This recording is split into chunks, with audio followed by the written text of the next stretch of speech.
Friends, आज जो मैं आपके लिए लेकर आया हूँ ये टॉपिक बहुत ही इम्पोर्टेंट है, लेटेस्ट टॉपिक भी है और ये कहानी है, बहुत ही इंटरेस्टिंग कहानी है। तो ये आज मैं आपको बताऊँगा, ठीक है।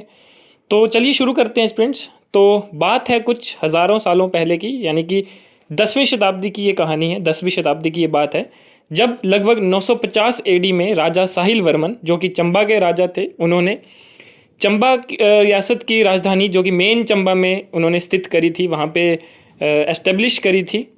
तो उस कारण जब उन्होंने नई नई राजधानी को यहाँ पे शिफ्ट किया था, तो उनको एक बहुत ही मेन प्रॉब्लम जो फेस करनी पड़ी चंबा को, वो थी पानी की कमी। चंबा रियासत को पीने के पानी की बहुत ही ज़्यादा शॉर्टेज हो चुकी थी जब चंबा के राजा साहिल वर्मन ने चंबा रियासत की राजधानी चंबा में एस्टेब्लिश करी थी। ब्रह्मपुर यानी कि भरमौर से उन्होंने चंबा में शिफ्ट करी थी।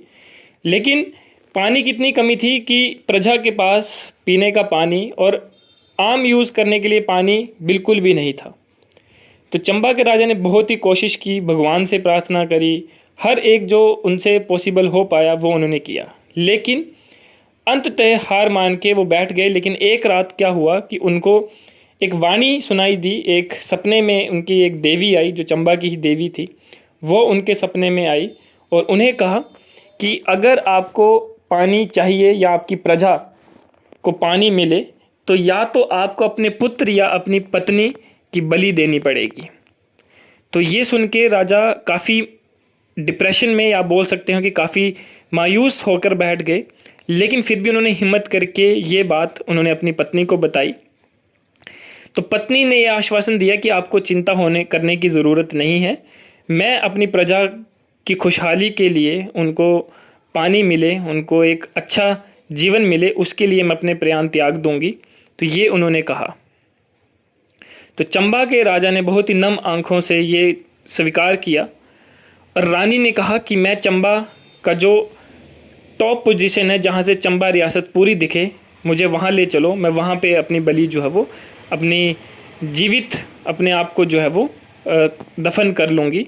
लेकिन वहाँ से जहाँ से चंबा रियासत पूरी दिखाई दे, मैं आखिरी बार अपनी आंखों से चंबा को देखना चाहूँगी।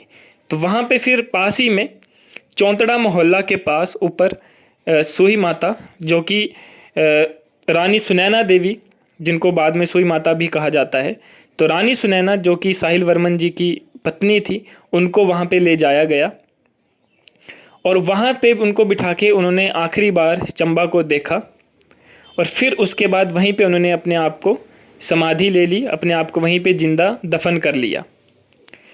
उस दिन के बाद जैसे जैसे दफन करने के टाइम उनकी जो समाधि में मिट्टी डालते गए, वैसे वैसे वहाँ से एक कुल, यानी कि आप बोल सकते एक छोटी नाली टाइप, जहाँ से पानी जो है वो निकलना शुरू हो गया।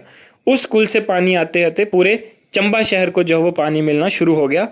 और वो दिन है और आज का दिन है, चंबा में कभी भी पानी की कमी नहीं हुई। अब उनकी याद में हर साल अप्रैल और मई के महीने में रानी सुनैना देवी की याद में सूही माता मेला मनाया जाता है, जो कि 3-4 दिन तक ये मेला चलता है। उसमें जो चंबा का पैलेस है, पिंक पैलेस है, वहाँ से रानी की जो निशानियाँ थी उनको ले जाया जाता है उस सूही माता के मंदिर में, रानी सुनैना देवी के मंदिर तक। काफ़ी बैंड बाजाओं के साथ जो है वो वहाँ तक ले जाया जाता है। और फिर उसके बाद जो राजकन्या है, जो कुंवारी राजकन्या है, यानी कि वर्मन परिवार की ही जो राजकन्या है, जो कुंवारी है, जिसकी शादी नहीं हुई है, वो वहाँ पे जाती है, वो वहाँ पे जो है वो पूजा करती हैं। और जितनी भी गद्दी समुदाय की महिलाएं या फिर चंबा रियासत की महिलाएं हैं, वो वहाँ पे जो है वो अपना फोक डांस, फोक सॉन्ग्स जो है वो वहाँ पे प्रस्तुत करते हैं, ठीक है। तो अब उसके बाद हर साल ये उस टाइम के बाद और हर साल अभी भी जो है वो सूही माता मेला हर साल मनाया जाता है। हज़ारों में यहाँ पे जो है वो लोग आते हैं, जो माता के मंदिर में आते हैं। लेकिन मेन बात ये है कि इस मेले में सिर्फ महिलाएं और बच्चे ही अलाउड हैं, ठीक है। जो ऊपर जाके जब ये मेला शुरू होता है तो उस टाइम सिर्फ महिलाएं और बच्चे ही यहाँ पे अलाउड हैं। और ये मेला हर साल जो है वो अब मनाया जाता है। इस साल भी ये मेला मनाया गया है और कुछ दिन पहले ही ये मेला जो है वो संपन्न हुआ है।